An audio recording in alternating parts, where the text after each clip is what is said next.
few weeks ago, the AFL and Brad Scott announced that they would be tightening up the interpretation of holding the ball just in time for the 2022 season.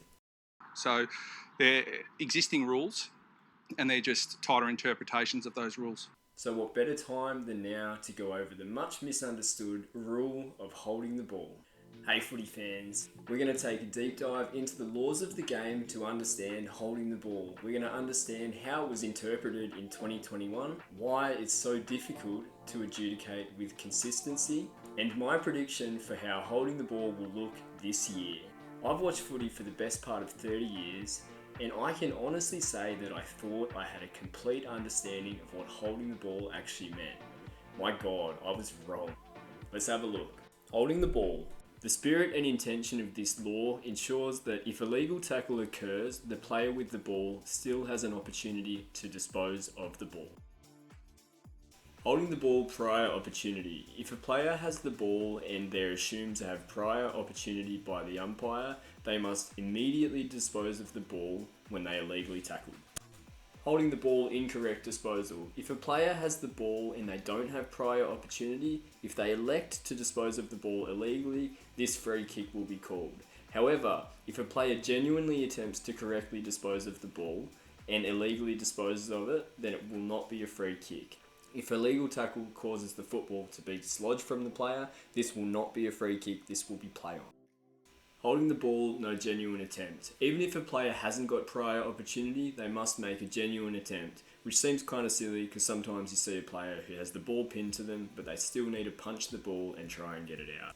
Holding the ball, diving on top of the football. Prior opportunity is assumed if a player dives on top of the football, so they must immediately knock it out or dispose of the ball. Even after looking at this, I was still a little bit confused. So to help myself and you guys out, I've made an action to outcome flowchart of what holding the ball means. But before we look at this, let's look at prior opportunity, because this is what the umpire needs to decide before they make a decision. Prior opportunity is when a player is balanced and steady, or they attempt to evade or fend off an opponent, or when a mark or a free kick is awarded, or if a player picks up the ball and drives their head into a stationary player. So now to the flowchart. An illegal tackle will supersede any other outcome and result in the player being tackled getting a free kick. An illegal tackle is below the knees, above the shoulder, a push in the back, or a dangerous or sling tackle. If a player dives on the ball, prior opportunity is assumed and they must immediately dispose of the ball or knock the ball out. Any other result will be free kick, holding the ball, diving on top of the ball. So here comes the part of the law where I think it gets the most complicated for players, for fans, and especially for the umpires. Based on the laws of the game that we saw before, the umpire needs to decide if the player has had prior opportunity or not. And depending on that, that can mean a very different outcome for a player being tackled. If a player is deemed to have prior opportunity, an immediate disposal must occur and that will mean play on. However, if there is a delayed correct disposal, no disposal, the ball is knocked out in the tackle, or there's no genuine attempt to dispose of the ball, it will be holding the ball prior opportunity. If there's an incorrect disposal, it will be holding the ball incorrect disposal. But if the umpire deems no prior opportunity, an immediate disposal, a delayed correct disposal, the ball knocked out in the tackle, or the ball dislodged in the tackle, or no disposal, the ball pinned, it will be play on or a ball up. If there's an incorrect disposal, but the umpire deems that the player intended to correctly dispose of the ball, it will also be play on. However, if the umpire deems that there was no genuine attempt to correctly dispose of the ball, it will be holding the ball incorrect disposal. If the ball is pinned and there's no genuine attempt to dispose of the ball at all, it will be a no genuine attempt holding the ball free kick. Now, after seeing this, can you understand how confusing it must get for umpires out there? As fans, we're bloody confused. After looking at this flowchart, you can clearly see that there's a lot of subjectivity built into the umpire's decision making that can impede or assist their decision making at that point in time. It's no wonder they're not perfect, and it's no wonder that sometimes they're not as consistent as we would like. So there's obviously plenty of reasons why the AFL wants to focus on this. So what does the AFL want? The AFL wants to speed up the game, minimise congestion, and hopefully maximise attacking. They tried to open up the game more with the standing rule last year, but it seemed like the coaches outsmarted the AFL in that way. The AFL also wants to maximise the safety of the player. Brad Scott is clear that he wants to minimise sling tackles or two-part tackles. The tackle will be completed when the player's pinned, or when the ball is pinned to the player. So expect faster whistles. Essentially, the AFL wants to make sure that the players, their product, are protected. The AFL still wants to ensure that the player has an opportunity to dispose of the ball. What they're going to do is, if a player's tackled, the first option they have to get rid of it will be the chance that they have, otherwise they'll be called for holding the ball. And this aligns almost perfectly to what the laws of the game say. It's just that in the last 10 or so years, the way this has been interpreted by the umpires in the AFL has shifted dramatically from what the laws of the game actually state. And I'm not just saying this. I went back and tested this by looking at 2 games from last year, round 9, to see if there were any deviations from the umpires from the laws of the game. This isn't an exercise to blame an umpire, but it is to understand if the AFL has a different interpretation compared to the laws of the game. As a second part of this exercise, I thought it was interesting to see if umpires adjudicated the same law of the game differently in different circumstances, and also to see if umpires in different games adjudicated holding the ball differently to each other.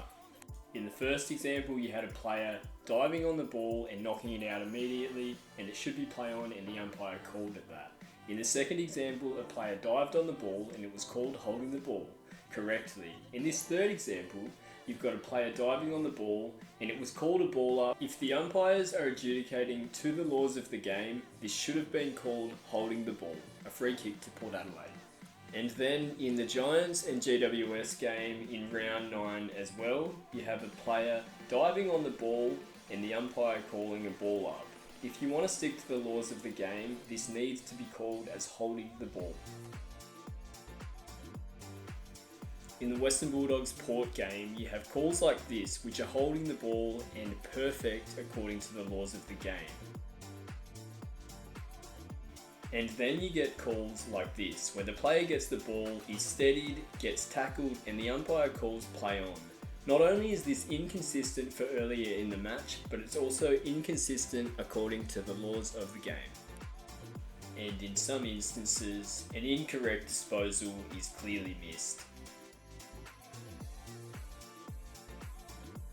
Personally, I think the AFL needs to spend a little bit more energy on making prior opportunity consistent. The umpires should be able to see if a player's taken on the tackler, like in this example, where they've put their hands up to evade the tackle and then get called for holding the ball. But it's these instances here where the AFL umpires seem to just let it go, even though the player has clearly picked up the ball and taken on the tackler, and the tackler has made the ball spill out. By the laws of the game, this is holding the ball prior opportunity. So all in all, I'm happy that the AFL is trying to improve the game and make it better for spectators. However, I do think that the way the AFL is going about tidying up this rule is not the best way to do it. There's still some main points of subjectivity in the laws of the game that will ensure that this will not be adjudicated consistently. The key ones include prior opportunity. This is determined by the field umpire. There's quite a lot for the umpire to think about, whether it's prior opportunity or not, and what outcome that means for the player being tackled. Secondly, when is a tackle complete? Or when is a player pinned? I think this will be something that the umpires eventually become aligned with, but for now, moving into the 2022 season, we just don't quite have that consistency. Is it after one arm's pinned? Is it if a player's holding another player's jersey and the player's still running 5 metres trying to handball the ball? I don't know. And I don't think the AFL knows either. What can we expect at the start of the season in 2022? The umpires are going to make mistakes. The game is probably going to be a mess, and fans may be shocked by how the umpires are adjudicating this new interpretation. For some teams or players who always look to take on the tackler first, this might mean they change their style to pass first, or there might be more clanger kicks out of the congestion to avoid holding the ball calls. All in all, this will be good for the game. it will lead to less congestion and the tackling team hopefully being rewarded a bit more for their hard work. There'll be less sling tackles and hopefully less concussions, which is better for everybody. I think this is the beginning of a long journey on holding the ball for the AFL. I think their next focus will be on the consistency of how the umpires adjudicate this. As I showed before, there's still quite a lot of subjectivity built into the laws of the game. So I think the next step for the AFL is to look at the laws of the game and potentially simplify them to make it easier for the umpires on the ground.